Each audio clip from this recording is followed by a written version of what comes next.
Hello friends, welcome again to OPS classes. आज हम बात करते हैं रिस्पायरेटरी सिस्टम के बारे में। तो जैसे कि हम सभी को पता है कि जीवित रहने के लिए हमें रिस्पायरेशन, जिससे मतलब कि ऑक्सीजन लेना बहुत ज़रूरी होता है, क्योंकि जो हम भोजन करते हैं, भोजन हमारे द्वारा किया हुआ, उसको वो ऑक्सीजन जो होता है उसका वो ऑक्सीकरण करके हमें एनर्जी प्रदान करता है। भोज्य पदार्थ द्वारा किए गए ऑक्सीकरण की इसी प्रोसेस को ही रिस्पायरेशन बोलते हैं।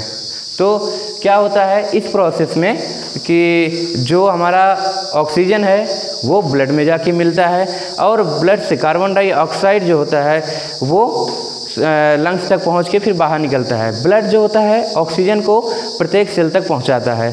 ब्लड के द्वारा ही जो हमारा ऑक्सीजन है वो प्रत्येक सेल तक पहुंच पाता है और वहां पे ये ऑक्सीडाइज करके उसको एनर्जी में चेंज करता है।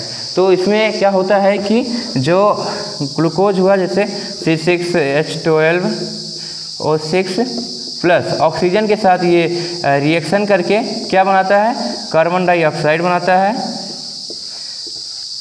वाटर और एनर्जी प्रदान करता है, एनर्जी। तो दोस्तों, ये प्रोसेस होने के लिए हमारी बॉडी में इसके रिस्पायरेटरी सिस्टम्स के ऑर्गन होते हैं। आइए हम उनको एक एक करके देखते हैं। रिस्पायरेटरी सिस्टम का ऑर्गन मतलब क्या हुआ कि वो ऑर्गन जो रिस्पायरेशन में हेल्प करते हैं। तो ये हुआ, सबसे पहले आता है नोज के बाद आता है नेजल कैविटी। नेजल कैविटी में क्या होता है कि यहाँ से एयर प्रवेश करता है, मतलब अंदर जाता है ऑक्सीजन। नेजल कैविटी में ही म्यूकस मेम्ब्रेन होता है जो प्रतिदिन लगभग ½ लीटर म्यूकस को सीक्रेट करता है। इस म्यूकस का काम क्या होता है दोस्तों? इस म्यूकस का काम ये होता है जो भी बैक्टीरिया हुआ, माइक्रो ऑर्गेनिज्म हुआ, उससे वो प्रोटेक्ट करता है, उसको बॉडी में इंटर करने से म्यूकस जो होता है वो रोकता है। फिर दूसरी बात आता है यहाँ पे फायरिंग्स की। फायरिंग्स जो होता है वो नेजल कैविटी से जस्ट नीचे का पार्ट होता है, जैसे कि देख रहे हैं यहाँ पे बना हुआ है। तो फायरिंग्स जो होता है नेजल कैविटी के जस्ट नीचे का पार्ट होता है। ये रिस्पायरेटरी सिस्टम का पार्ट होते हुए भी मतलब कि ये डाइजेशन सिस्टम का भी पार्ट होता है, क्योंकि यहाँ पे एयर और भोजन दोनों आते हैं यहाँ पे। फिर उसके बाद से ये दोनों अलग चले जाते हैं। जैसे यहाँ पे फूड पाइप बना हुआ है, फिर ये इसको फूड पाइप कर सकते हैं।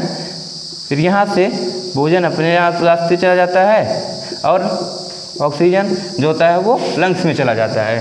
फिर आता है उसके नीचे का पार्ट होता है लैरिंग्स।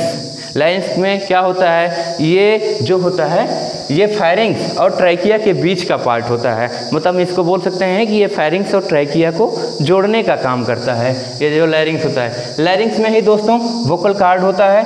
वोकल कार्ड होता है, वोकल कार्ड का काम क्या होता है? वोकल कार्ड का काम होता है वॉइस प्रोड्यूस करना, साउंड प्रोड्यूस करना। इस पर क्या होता है वोकल कार्ड में, जब तेज एयर का फ्लो होता है तो ये वाइब्रेट कर जाता है, जिसकी वजह से यहाँ पे अलग अलग टाइप के साउंड निकलते हैं। फिर दोस्तों आते हैं, उसके बाद से नीचे आते हैं, फिर देखते हैं तो वहाँ पे ट्रैकिया आता है। लैरिंग्स के बाद ट्रैकिया। तो ट्रैकिया जो होता है ये जस्ट लैरिंग्स से नीचे होता है और ये जाके थोरैसिक कैविटी में इंटर कर जाता है। थोरैसिक कैविटी किसे कहते हैं? थोरैसिक कैविटी मतलब चेस्ट कैविटी, थोरैसिक कैविटी को। और उसके बाद से फिर यहाँ पे इंटर करने के बाद क्या कर जाता है, ये 2 ब्रांचेस में डिवाइड हो जाता है, जिसको हम लोग प्राइमरी ब्रोंकाई बोलते हैं। जो दोस्तों देखते हैं जो ट्रैकिया होता है इसकी कुल लंबाई, इसकी टोटल लंबाई टोटल ये 10 to 11 सेंटीमीटर अप्रॉक्स होता है इसकी लंबाई। और ये जो होता है इसमें ये देख रहे हैं घुमा रिंग टाइप का स्ट्रक्चर बना हुआ है, ये लगभग 16 से 20 नंबर का होता है। 16 से 20 संख्या में ये जो रिंग्स होते हैं, इस टाइप का स्पेशल स्ट्रक्चर होता है। इसका काम क्या होता है, ये जो स्पेशल टाइप के कार्टिलेजिनस स्ट्रक्चर होते हैं, ये कार्टिलेज के बने होते हैं, ये ट्रैकिया को सिकुड़ने तथा चिपकने से बचाते हैं। फिर क्या होता है दोस्तों कि इसमें देखते हैं कि जो ट्रैकिया होता है वो आता है 2 ब्रांचेस में डिवाइड हो जाता है और उसके बाद से ये फर्दर अलग ब्रांचेस में डिवाइड होते जाते हैं। फिर आते हैं हम बात करते हैं नेक्स्ट ऑर्गन लंग्स की। तो लंग्स जो होता है ये थोरैसिक कैविटी में थोरैसिक कैविटी में रहता है। और ये जो होता है, जो हमारा रिब केज होता है उसके अंदर में ये रिब केज, रिब मतलब बोन होता है, यहाँ पे रिब बोन का नाम है, और ये उसी के अंदर में प्रोटेक्ट होके मतलब कि उसी में सुरक्षित रहता है। ये जो हमारा लंग्स होता है, लंग्स के ऊपर दोस्तों एक मेम्ब्रेन होता है, दोनों साइड के लंग्स में, राइट और लंग्स लेफ्ट लंग के ऊपर में एक मेम्ब्रेन होता है जिसको प्लूरल मेम्ब्रेन कहते हैं। ये दोस्तों इसमें प्लूरल मेम्ब्रेन में एक स्पेशल टाइप का फ्लूइड होता है जो इसको प्रोटेक्ट करने में या फिर ये फ्रिक्शन से इसको बचाता है, जिसको बोलते हैं प्लूरल फ्लूइड। ये प्लूरल फ्लूइड होता है जो लंग्स को इंजरी से या फिर किसी भी इस वजह से बचाने का काम करता है। फिर दोस्तों एक चीज़ देखते हैं कि यहाँ पे जो राइट लंग्स होता है वो लेफ्ट लंग की अपेक्षा में थोड़ा बड़ा होता है, और यहाँ पे क्या होता है कि ये देख रहे हैं लंग्स जो होता है लेफ्ट लंग में थोड़ा सा ये हल्का दबा हुआ स्ट्रक्चर होता है, क्योंकि यहाँ पे जो होता है हमारा हार्ट का सिचुएशन होता है, यहाँ पे हार्ट होता है और जिसकी वजह से लेफ्ट लंग हल्का सा कंप्रेस हुआ है। उसको उस टाइप का कार्डियक नोच भी बोलते हैं। यहाँ इस जगह को यहाँ पे ये निकला हुआ रहता है लंग्स में। फिर एक चीज़ और आता है दोस्तों, देखते हैं लंग्स में जो होता है, देखते हैं इसमें एक चीज़ हम समझेंगे, इधर छोटे से स्ट्रक्चर बना के, जो हमारा लंग्स होता है ये फिशर में डिवाइड होता है, मतलब फिशर द्वारा लोब में डिवाइड होते हैं। जो राइट लंग्स होता है वो 3 लोब में डिवाइड होता है फिशर के द्वारा, और जो लेफ्ट लंग होता है वो सिर्फ 2 लोब में डिवाइड होता है। ये फिशर क्या होता है? फिशर एक डबल फोल्ड का मेम्ब्रेन स्ट्रक्चर होता है। ये काम करता है, इसको लंग्स को कंप्रेशन से प्रोटेक्ट करता है, कंप्रेशन में इसकी हेल्प करता है। फिर ये देखते हैं जो राइट लंग्स होता है उसके 3 लोब होते हैं, superior, rear lobe, middle lobe and third जो होता है इन्फीरियर लोब होता है। और जो लेफ्ट लंग होता है वो 2 लोब्स में डिवाइड होता है। पहला होता है, पहला जो होता है इसमें ये सुपीरियर लोब और ये इन्फीरियर लोब। जैसे कि दोस्तों हमने पहले बताया, जब यहाँ से ट्रैकिया से एयर जो होता है इंटर करता है तो ये 2 ब्रांचेस में डिवाइड हो जाता है।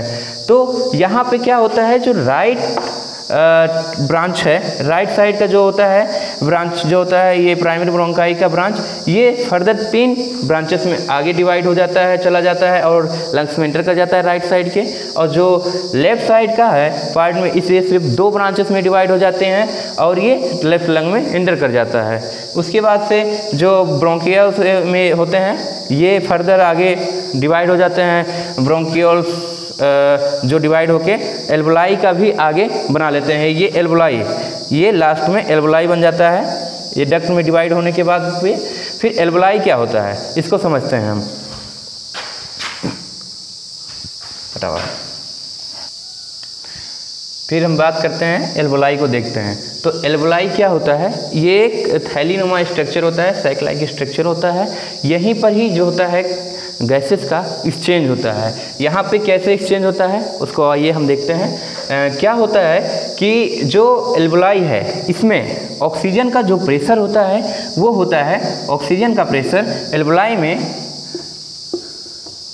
ऑक्सीजन का प्रेशर 104 mmHg अप्रॉक्स होता है Hg, और जो ब्लड वेसल्स में ऑक्सीजन का प्रेशर जो होता है वो होता है 40 mmHg, जिसकी वजह से क्या होता है, जो एल्वोलाई में ऑक्सीजन होता है वो ब्लड वेसल्स में चला जाता है, इंटर कर जाता है। और यहाँ का जो मतलब कि फिर देखते हैं इसमें जो प्रेजेंट कार्बन डाइऑक्साइड होता है, CO2 का प्रेशर जो होता है ये 45 mmHg होता है mmHg, और एल्वोलाई में CO2 का प्रेशर एल्वोलाई में होता है 40 mmHg, जिसकी वजह से क्या होता है, जो ब्लड वेसल्स में कार्बन डाइऑक्साइड होता है वो एल्वोलाई में एंटर कर जाता है, फिर एल्वोलाई से होते हुए लंग्स में चला जाता है, लंग्स से फिर ये बाहर निकल जाता है और इसमें ऑक्सीजन एल्वोलाई का जो होता है वो ब्लड वेसल्स में एंटर कर जाता है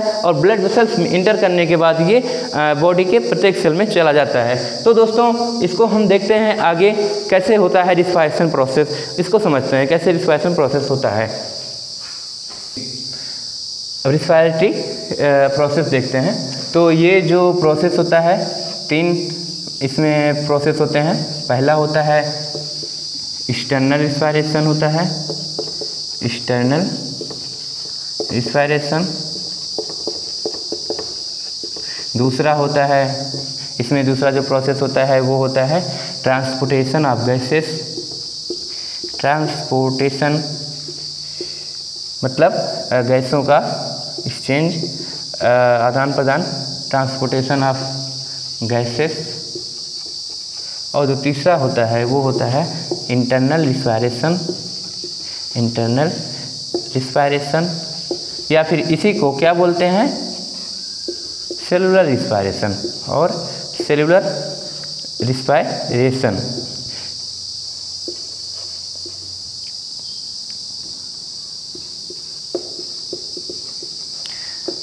अब एक एक करके हम देखते हैं। तो सबसे पहले हम देखते हैं, बात करते हैं एक्सटर्नल रिस्पायरेशन की। तो चलिए दोस्तों बात करते हैं एक्सटर्नल रिस्पायरेशन की। तो एक्सटर्नल रिस्पायरेशन को हम लोग सबसे पहले समझते हैं। किसी भी ऑर्गेनिज्म का तथा एनवायरनमेंट के बीच का जो भी ऑक्सीजन और कार्बन डाइऑक्साइड गैसों का आदान प्रदान होता है उसी को एक्सटर्नल रिस्पायरेशन बोलते हैं। मतलब ऑर्गेनिज्म और इन्वायरमेंट के बीच में जो भी गैसों का आदान प्रदान होता है उसे एक्सटर्नल रिस्पायरेशन कहते हैं। एक्सटर्नल रिस्पायरेशन फर्दर 2 प्रोसेस में डिवाइड हो जाता है। पहला होता है जो हम लोग ऑक्सीजन या फिर ऑक्सीजन को बॉडी के अंदर लेने की प्रोसेस जिसको बोलते हैं इंस्पायरेशन। दूसरा होता है बॉडी से ऑक्सीजन को कार्बन डाइऑक्साइड को बाहर निकालने की प्रोसेस, उसको बोलते हैं एक्सपायरेशन। इंस्पायरेशन क्या हुआ, ऑक्सीजन को बॉडी के अंदर लेना, और एक्सपायरेशन क्या हुआ, जो CO2 को या कार्बन डाइऑक्साइड को शरीर से बाहर निकालना। ये हो गया इंस्पायरेशन और एक्सपायरेशन, ये 2 प्रोसेस होती हैं। फिर इसमें क्या होता है दोस्तों, हम लोग देखते हैं कि हम लोग अपने जो इन्वायरमेंट है उसके आसपास से जो ऑक्सीजन लेते हैं उसमें देखते हैं कि लगभग जो भी ऑक्सीजन लेते हैं उसमें लगभग हमारा नाइट्रोजन जो होता है वो 78.09% नाइट्रोजन होता है। ऑक्सीजन जो होता है 21% होता है, 21% ऑक्सीजन, एंड कार्बन डाइऑक्साइड जो होता है 0.03% होता है। ये जब हम एक्सपायरेशन का प्रोसेस करते हैं तब का है। और जब एक्सपायरेशन करते हैं तो फिर क्या होता है, इसमें नाइट्रोजन जो होता है 78.09% होता है और 0.9% होता है। ऑक्सीजन जो होता है वो 17% होता है और कार्बन डाइऑक्साइड जो होता है वो 4% होता है। तो एक चीज़ इसमें देखने वाली बात यह है कि जो नाइट्रोजन है उसमें कोई चेंजेस नहीं होता है, वो जितना इंस्पायरेशन द्वारा अंदर जाता है उतना ही वो एक्सपायरेशन द्वारा बाहर आ जाता है। और बाकी ये चीज़ें हैं। फिर एक चीज़ और देखने वाली बात होती है, जो टोटल हम लोग दिन भर में जितना भी एक्सपायरेशन करते हैं तो उसके द्वारा लगभग 400 ml अप्रॉक्स वाटर जो होता है वो बाहर निकलता है एक्सपायरेशन के द्वारा। फिर दोस्तों अब बात करते हैं हम नेक्स्ट जो होता है वो ट्रांसपोर्टेशन ऑफ गैसेस की। तो दूसरा जो है प्रोसेस में देखते हैं transportation of gases. Transportation of gases मतलब कि जो गैसेस हैं उनका कैसे ये ट्रांसपोर्टेशन होता है। तो इसमें देखते हैं कि ट्रांसपोर्टेशन ऑफ गैसेस क्या हुआ, ऑक्सीजन का लंग्स के द्वारा प्रत्येक सेल तक पहुंचना तथा कार्बन डाइऑक्साइड का ब्लड से लंग्स तक वापस आने की जो प्रोसेस होती है उसमें ट्रांसपोर्टेशन ऑफ गैसेस कहते हैं। तो ट्रांसपोर्टेशन ऑफ गैसेस में देखते हैं कि जो भी ऑक्सीजन हुआ चाहे कार्बन डाइऑक्साइड हुआ, ये दोनों ब्लड द्वारा ही ट्रांसपोर्ट होते हैं। तो हम लोग सबसे पहले देखते हैं ऑक्सीजन का ट्रांसपोर्टेशन। तो ऑक्सीजन O2 ट्रांसपोर्टेशन ये होता है ट्रांसपोर्टेशन, ये जो होता है ये ब्लड में एक स्पेशल टाइप का प्रोटीन या जिसको हीमोग्लोबिन बोलते हैं, ये आयरन कंटेनिंग प्रोटीन होता है। ये क्या करता है, हीमोग्लोबिन जो होता है वो हीमोग्लोबिन ऑक्सीजन के साथ रिएक्ट करके ये ऑक्सी हीमोग्लोबिन बना लेता है, ऑक्सी हीमोग्लोबिन बना लेता है, ऑक्सी हीमोग्लोबिन बनाता है जो ट्रांसपोर्टेशन में ऑक्सीजन के हेल्प करता है। ये क्या करता है, जो ऑक्सीजन को ले जाता है और सेल तक ले जाने के बाद क्या होता है, वहाँ पे जो हीमोग्लोबिन होता है और ऑक्सीजन होता है, ये ऑक्सी हीमोग्लोबिन होता है, ये ब्रेक डाउन हो जाता है। ब्रेक डाउन होने के बाद वहाँ पे क्या होता है, जो ऑक्सीजन होता है वो सेल के अंदर चला जाता है और हीमोग्लोबिन रह जाता है बाहर। उसके बाद से क्या होता है, ये सेल में पहुँच जाता है ऑक्सीजन। फिर देखते हैं हमारा जो होता है ये कार्बन डाइऑक्साइड का ट्रांसपोर्टेशन। तो कार्बन डाइऑक्साइड का जो ट्रांसपोर्टेशन होता है वो मेनली 3 मैकेनिज्म से होता है। पहला होता है हीमोग्लोबिन द्वारा, हीमोग्लोबिन से, जिसमें आपका 10 से 23% लगभग जो होता है ये कार्बन डाइऑक्साइड का ट्रांसपोर्टेशन होता है। इसमें CO2 ट्रांसपोर्टेशन। दूसरा होता है प्लाज्मा द्वारा। प्लाज्मा, इसमें क्या होता है, लगभग 7% जो होता है कार्बन डाइऑक्साइड का ट्रांसपोर्टेशन होता है। इसमें क्या होता है, जो ब्लड प्लाज्मा में जो वाटर होता है, ब्लड प्लाज्मा में जो वाटर होता है उसके साथ जो होता है वो CO2 रिएक्ट करके कार्बोनिक एसिड में चेंज हो जाता है, कार्बोनिक अम्ल में। उसके बाद से वो ट्रांसपोर्ट हो जाता है। फिर तीसरा जो होता है ये होता है बाइकार्बोनेट के द्वारा। बाइकार्बोनेट इससे बहुत अधिक मात्रा में ट्रांसपोर्टेशन होता है। लगभग अप्रॉक्स 70% जो होता है वो CO2 का ट्रांसपोर्टेशन होता है। इसमें क्या होता है, जो ब्लड में सोडियम और पोटेशियम प्रेजेंट होते हैं उनके साथ ये रिएक्ट करके ब्लड में, और सोडियम और पोटेशियम का रिएक्ट करके सोडियम बाइकार्बोनेट और पोटेशियम बाइकार्बोनेट में हो जाता है, जिसकी वजह से CO2 का ट्रांसपोर्टेशन करता है। तो दोस्तों ये हुआ ट्रांसपोर्टेशन ऑफ गैसेस के बारे में। अब हम देखते हैं तीसरा प्रोसेस जो होता है वो इंटरनल रिस्पायरेशन की बात करते हैं। तो हम बात करते हैं तीसरा इंटरनल रिस्पायरेशन या सेलुलर रिस्पायरेशन। तो इसमें क्या होता है, हम लोग देखते हैं जो भी हम लोग भोजन करते हैं उसके द्वारा हमको ग्लूकोज मिलता है। फिर वो ग्लूकोज जो होता है वो ब्लड के द्वारा प्रत्येक सेल में पहुंचता है। फिर वहाँ पे ऑक्सीजन द्वारा उस ग्लूकोज का ऑक्सीडेशन होके हमको क्या मिलता है, इसको हम रिएक्शन से देखते हैं। 6 ग्लूकोज जो होता है वो ऑक्सीजन के साथ रिएक्ट करके यहाँ पे कार्बन डाइऑक्साइड, वाटर और एनर्जी मिलता है। इसी प्रोसेस को इंटरनल रिस्पायरेशन कहते हैं। इस प्रोसेस में जो होता है ये एक कैटाबोलिक प्रोसेस होता है जो ऑक्सीजन की प्रेजेंस या एब्सेंस दोनों में होता है। तो इसका 2 प्रोसेस होता है, इसको बोलते हैं, पहला होता है एनारोबिक रिस्पायरेशन। 2 टाइप के होते हैं, एनारोबिक रिस्पायरेशन मतलब अनॉक्सी श्वसन, जो रिस्पायरेशन ऑक्सीजन की एब्सेंस में होता है ये।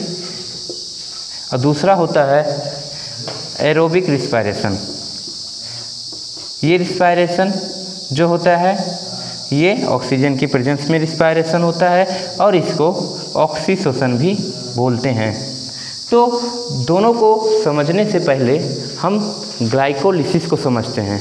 तो ग्लाइकोलिसिस को समझने के लिए समझते हैं, हम देखते हैं कि ग्लाइकोलिसिस क्या प्रोसेस होता है। तो ग्लाइकोलिसिस को हम लोग समझते हैं। तो ग्लाइकोलिसिस में ये जो प्रोसेस होता है, ये जो इंटरनल एक्सपायरेशन का ये फर्स्ट स्टेज होता है, इस ग्लाइकोलिसिस जो होता है, और ये एनारोबिक और एरोबिक दोनों कंडीशन में होता है ये भी।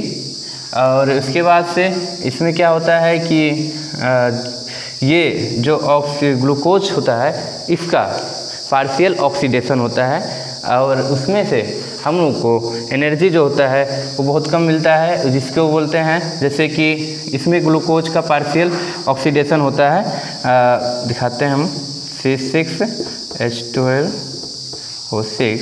इसमें क्या होता है, जो ये ऑक्सीडाइज होके सिर्फ जो पायरुविक एसिड का होता है, एक ग्लूकोज वो तोड़कर 2 पायरुविक एसिड के मॉलिक्यूल बनाता है। पायरुविक एसिड के 2 मॉलिक्यूल बनते हैं, 2 मॉलिक्यूल्स ऑफ पायरुविक एसिड, और उसके बाद से 2 ATP मिलता है एनर्जी इस प्रोसेस में। इस प्रोसेस में क्या होता है कि टोटल तो वैसे 4 ATP मिलते हैं, लेकिन इस प्रोसेस में जो रिएक्शन होता है इसको कराने में 2 ATP खर्च हो जाता है, तो इसकी वजह से सिर्फ 2 ATP मिलते हैं और 2 पायरुविक एसिड के मॉलिक्यूल्स मिलते हैं। ये जो प्रोसेस होता है ये साइटोप्लाज्म में होता है, मेनली साइटोप्लाज्म में ये जो प्रोसेस होता है। उसके बाद से हम लोग समझते हैं, इसके बाद से आते हैं दूसरा देखते हैं, एनारोबिक रिस्पायरेशन के बारे में देखते हैं। तो पहले देखते हैं हम लोग एनारोबिक रिस्पायरेशन। इस रिस्पायरेशन में जो होता है ऑक्सीजन की ज़रूरत नहीं होता है इस रिस्पायरेशन को होने के लिए इसमें, और जिसकी वजह से इसमें बहुत कम एनर्जी रिलीज होता है और ग्लूकोज का सिर्फ पार्शियल ऑक्सीडेशन होता है। और इसमें क्या होता है, ऑक्सीजन की एब्सेंस में जो ये होता है रिएक्ट करके मसल्स में लैक्टिक एसिड बनाता है, और जो वेस्ट होते हैं और बैक्टीरिया होते हैं उसमें ये एथाइल अल्कोहल बनता है। ग्लूकोज जो होता है इसके बाद से इसमें क्या होता है, विदाउट OTP में O2 बिना ऑक्सीजन में जो प्रोसेस होता है एनारोबिक का होता है, जिसमें ग्लूकोज जो होता है ये मसल्स में लैक्टिक एसिड बनाता है, लैक्टिक एसिड, और ईस्ट और बैक्टीरिया में एथाइल अल्कोहल बनाता है, एथाइल अल्कोहल बनाता है। अब दूसरी बात करते हैं, हम आते हैं एरोबिक रिस्पायरेशन के बारे में देखते हैं। एरोबिक रिस्पायरेशन, तो दूसरा देखते हैं एरोबिक रिस्पायरेशन। एरोबिक जो रिस्पायरेशन होता है वो ऑक्सीजन की प्रेजेंस में होता है। इस प्रोसेस को होने में ऑक्सीजन की प्रेजेंस में होता है जिसमें, और उसके बाद से 6O6 देख लेते हैं इस रिएक्शन को ऑक्सीजन के साथ क्या बनाता है। जैसे हमने बताया था कार्बन डाइऑक्साइड और वाटर और एनर्जी ATP। तो इसमें जो होता है ये ग्लूकोज का कंप्लीट ऑक्सीडेशन हो जाता है। और क्या होता है, इस प्रोसेस में कराने के लिए 2 और प्रोसेस होते हैं, जिसको पहला होता है 2 प्रोसेस द्वारा कंप्लीट होता है। पहला होता है ग्लाइकोलिसिस के द्वारा, ग्लाइकोलिसिस।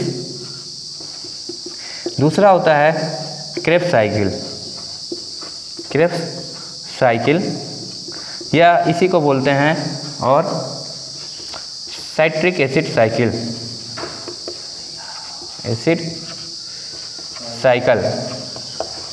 तो ग्लाइकोलिसिस में जैसे कि हमने क्या देखा था कि जो ग्लूकोज का एक मॉलिक्यूल जो होता है वो चेंज होकर 2 मॉलिक्यूल पायरुविक एसिड के 2 मॉलिक्यूल बनाता है और 2 ATP एनर्जी को रिलीज करता है।